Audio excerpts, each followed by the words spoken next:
There's a question this franchise has been quietly avoiding for over 2 decades. Where did all the ogres go? Not as a joke, not as background detail, as an actual unanswered mystery sitting at the center of this entire universe.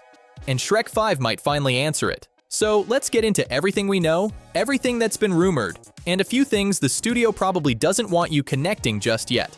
The film is confirmed, fully in production, and locked in for June 30th, 2027. That date matters more than it sounds because this thing has been delayed twice already. It started with a July 2026 release, moved to December 23rd, 2026, and then got pushed again to summer 2027. The real reason for that final move wasn't vague scheduling issues. Disney dropped Avengers Doomsday into the exact same December window, which would have put Shrek 5 just 5 days behind one of the most anticipated Marvel films in years, sharing a holiday slate with Ice Age 6 on top of that. Universal pulled out and took the summer instead, which is honestly the smarter call. You don't open 5 days after the Avengers, nobody does. Production itself has been running since early 2024. The directing team is Walt Dorn, who co-wrote Shrek 2, Conrad Vernon, who co-directed Shrek 2, and Brad Abelson from Minions: The Rise of Gru. The script was written by Michael McCullers, and when he first came aboard years ago, he described it as a pretty big reinvention of the franchise. He also said it was very personal to him. That's not the language you use for a cash grab sequel, and here's the detail that actually reframes everything. Back in 2004, Jeffrey Katzenberg said that the 5th film was always meant to explain how Shrek ended up alone in that swamp when we first meet him. That promise has been sitting on the table for over 20 years. This film is apparently the one that finally cashes it in. Because think about what the original Shrek is actually showing you if you watch it with fresh eyes. This is a world absolutely packed with fairy tale creatures, dragons, talking animals, enchanted kingdoms, the whole catalog, and yet ogres as a community essentially don't exist. Fiona becomes one, but only because of a curse. She was never part of any ogre culture to begin with. Shrek has no people, no traditions, no origin story. There's one dark throwaway gag about his father trying to eat him as a child, and that's the entire backstory for 4 movies. For a character this beloved, that's a staggering amount of unresolved history. Shrek Forever After made it worse, actually. In that alternate timeline, ogres exist in real numbers. They have a resistance movement. They function as an actual society. And then the timeline resets and they're just gone again. That moment proved the writers knew the hole was there and chose not to fill it. Fans have been filling it themselves ever since, and the theory that keeps coming back, the one that actually fits the tone of the original film, is that Lord Farquaad's campaign against fairy tale creatures wasn't just the event we saw on screen. The roundup in the first movie, where creatures are being systematically removed from the kingdom and dumped into the swamp, looks too organized to be a one-time thing. If that same logic extended backward in time, if Farquaad or someone operating with the same ideology was running that operation against ogres specifically before the story even starts, then everything clicks into place. Shrek's isolation, the complete absence of ogre culture, the way fear of ogres feels totally normalized in this world. It all has an explanation. Committing to that as actual canon would be a genuinely bold move for what most people still think of as a kids' franchise. The confirmed story direction involves Shrek's parents entering the picture, which lines up directly with what Katzenberg promised. These would be traditional ogres in the fullest sense, antisocial, deeply suspicious of humans, proud of exactly what they are. And on paper, finding out their son has a family probably sounds great to them at first. But then they see what that family actually looks like. A man who makes friends with humans, who married a princess, who throws parties in far, far away, who has a talking donkey as a best friend. To old school ogres, that reads as someone who abandoned everything he was supposed to be. The conflict isn't just generational drama, it's a direct confrontation between the values Shrek was raised with and the life he actually chose. And that tension is one of the most universal things you can put in a story. The moment your own growth starts looking like betrayal to the people who shaped you is something almost everyone has felt at some point. What makes the structure even richer is the third layer sitting on top of it. Because while Shrek is caught between his past and his present, his daughter Felicia is dealing with something completely different. She grew up in a world that already accepts her. She never had to fight for basic legitimacy the way her father did.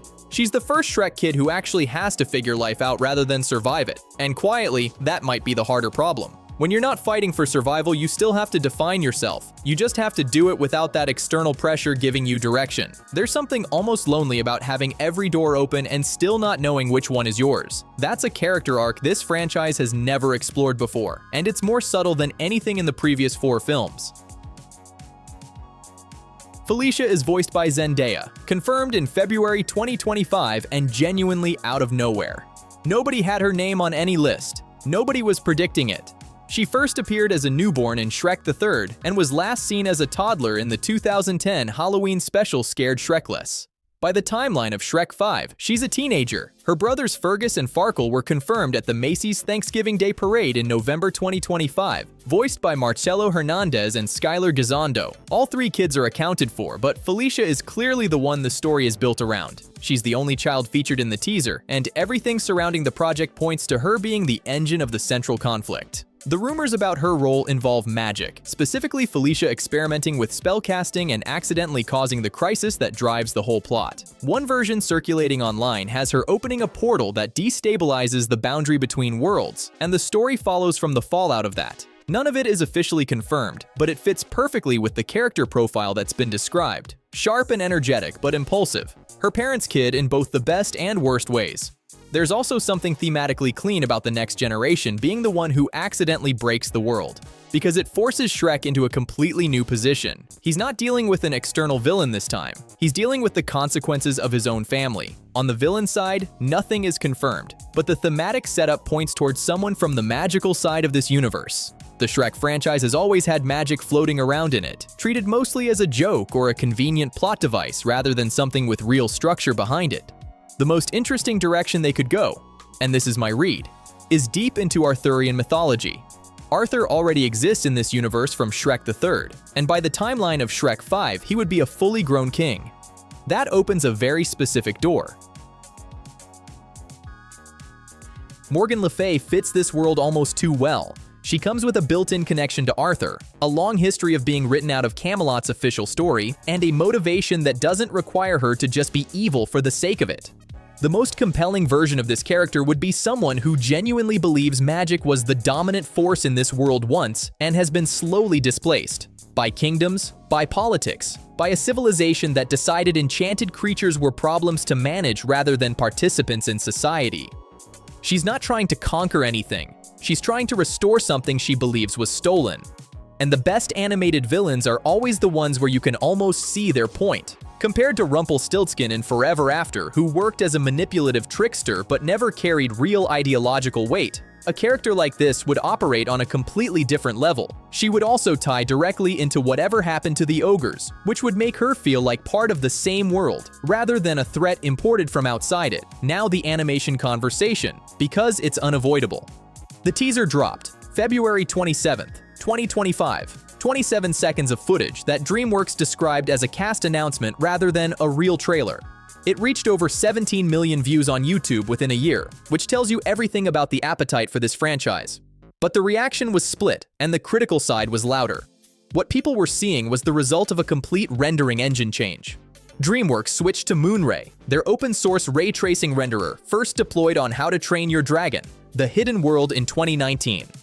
It calculates physically accurate lighting and produces finer surface detail, which is why Shrek now has visible facial texture and Donkey has more refined fur. Technically, it's a significant leap forward. The problem is that technical achievement and emotional resonance are two completely different things. The original Shrek had an intentional roughness to it, a slightly grotesque, exaggerated quality that was part of the joke and part of the identity. Shrek was never supposed to look beautiful. The imperfections were deliberate. What the teaser showed looked closer to modern generic animation. Smoother, cleaner, more realistic in its lighting, polished in a way that quietly removes the personality that made these characters iconic. Fans weren't asking for better lighting on Shrek's face. They were asking for the movie to feel like Shrek. The Sonic the Hedgehog parallel is the one everyone kept making, and it's legitimate. In 2019, Paramount released footage of a Sonic design that felt wrong to people who grew up with the character. The backlash was loud enough that they went back and redesigned it, and the finished film performed well partly because of the goodwill that came from actually listening. The Sonic animation team even posted a TikTok responding directly to the Shrek 5 situation, one studio signaling to another that there's a playbook available if you want to use it. The two delays, the lack of a full trailer over a year after the teaser, the shift to a summer 2027 window, none of that is confirmed as a visual rework, but it would make complete sense if part of what that extra time is being used for is reassessing the art direction before it becomes a permanent problem. What's also worth knowing is that the teaser apparently wasn't originally planned for when it dropped. There were leaks circulating, and releasing the footage early looks like a damage control move to get ahead of unofficial versions spreading. The result was that an unfinished teaser generated exactly the kind of reaction an unfinished teaser generates. DreamWorks called the incomplete-looking sections a deliberate stylistic choice. The fanbase didn't buy it, but pressure from an engaged audience is actually more useful than indifference. The worst outcome for any sequel is nobody caring, and that is clearly not the situation here.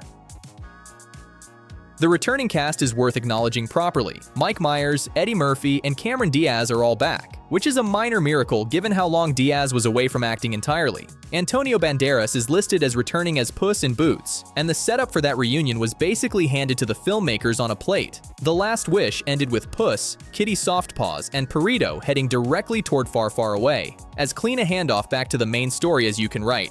It would be strange not to use it. The Last Wish is actually the film that changed what Shrek 5 needs to be. That movie arrived without massive expectations and redefined what a DreamWorks sequel could look like. A distinct visual style that felt like moving paintings. Real emotional stakes built around mortality. A villain who was thematically inseparable from the story rather than just an obstacle. Characters who were genuinely evolving. It raised the bar in a way that can't be ignored, and Shrek 5 is walking directly into the shadow of it. If this film matches that level, it could redefine the main franchise the same way The Last Wish redefined the spin-off. If it doesn't, the contrast will be impossible to escape. What's sitting underneath all of this is a promise that's been on the table since 2004. The fifth chapter was always supposed to explain everything. Where Shrek came from, what happened to his world, why he was alone when we first met him. The people making this film know that promise exists. The structure they're building, 3 generations of the same family each processing identity in completely different ways. A villain with actual ideological weight. A mystery that's been waiting over 2 decades for an answer. That's a film trying to earn its place in the franchise, not just coast on the name. Whether the execution gets there is the only question left. And June 30th, 2027 is when we find out.